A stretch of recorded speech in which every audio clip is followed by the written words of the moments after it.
Conservatory of Music begins its 2025-2026 performance season this coming Saturday, September 6th at 7:30 p.m. with a concert by the Lynn University Wind Ensemble. We're talking today to Kenneth Amis, the director of the Wind Ensemble, who will discuss this Saturday's program. Ken, you're calling this concert Strange Sounds. What's the thinking behind that? We decided to title the concert Strange Sounds because we wanted to offer the audience a chance to hear sounds that they would not normally hear in a classical music concert. There are traditional ways that winds, brass, and percussionists make sounds on their instruments, but there's a whole repertoire of sounds that we develop that can express different emotions and different feelings. So we think it's going to be quite a unique concert, and the only way to experience it is to come here and see it live. One of the pieces on the program is the score for Gerald McBoing Boing, a cartoon about a very special young boy that won an Oscar in 1951. The music is by Gail Kubik. What can you tell us about this score and why you decided to program it? Gerald McBoing Boing is a very interesting and funny score to play, but it also includes a narrator.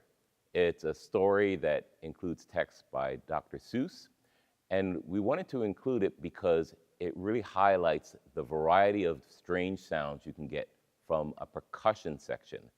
So we have a percussion soloist, a narrator soloist, and 9 instrumentalists who are all going to bring this Dr. Seuss story to life for you on September 6th.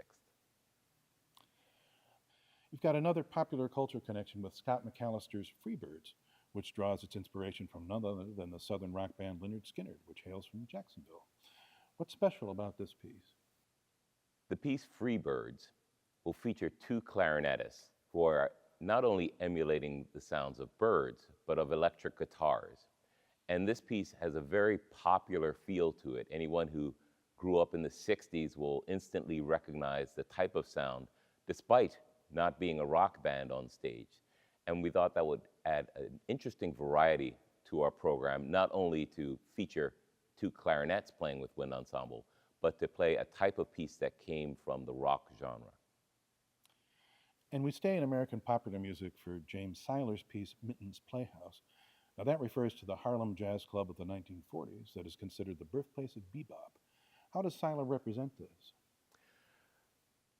Jim Seiler gives an interesting narrative in this piece.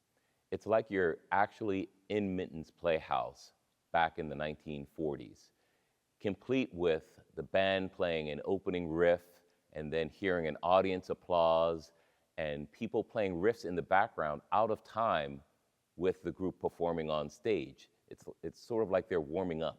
It's a very picturesque type of piece, and we think people will enjoy it because it goes from the simple ballad type of style to a very fast and vigorous bebop style, and it features a saxophone quartet in front of the wind ensemble. All of these pieces are on the second half of the program, and the first half contains Robert Gibson's The Sound of Light, which draws on music from 15th century England. What is this piece about? Bob Gibson wrote The Sound of Light fairly recently, in 2010, and he was interested in how sound waves can, under certain conditions, become light waves, and he imagined what those light waves would sound like. And it's a very challenging piece because everyone plays slightly different volumes to produce this palette of sound. And the only way to truly experience what that is like is to come to our show on September 6th. The concert begins with a piece for brass alone, Donald Erb's Sonories.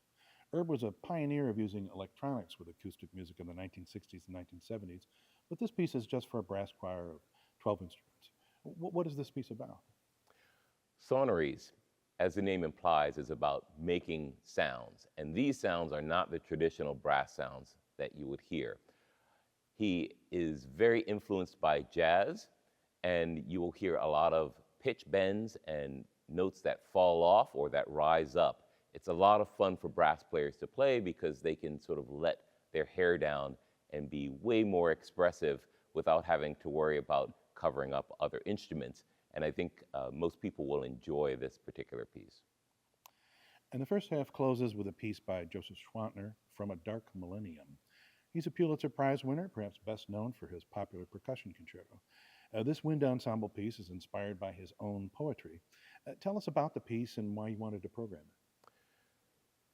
Joseph Swantner's From a Dark Millennium is probably the scariest piece on the program. I remember listening to this for the first time and having my hair stand on end. It really gives me chills because the sounds he incorporates are not only untraditional, but they are juxtaposed by the more traditional sounds that he incorporates into the piece. For instance, he'll write a lot of dark, low sounds in the bassoons and trombones, but then he'll juxtapose that with high falsetto singing and whistling.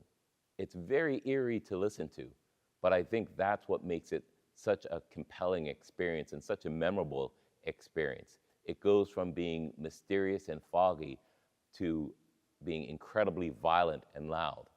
And that range of expression, I think, is something that wind, brass, and percussion players handle very loud, not only because of the technical capabilities of their instrument, but oftentimes they aren't given the chance in a lot of classical literature to express such a range. So when they get the opportunity, they really run for it. And that's something you don't want to miss.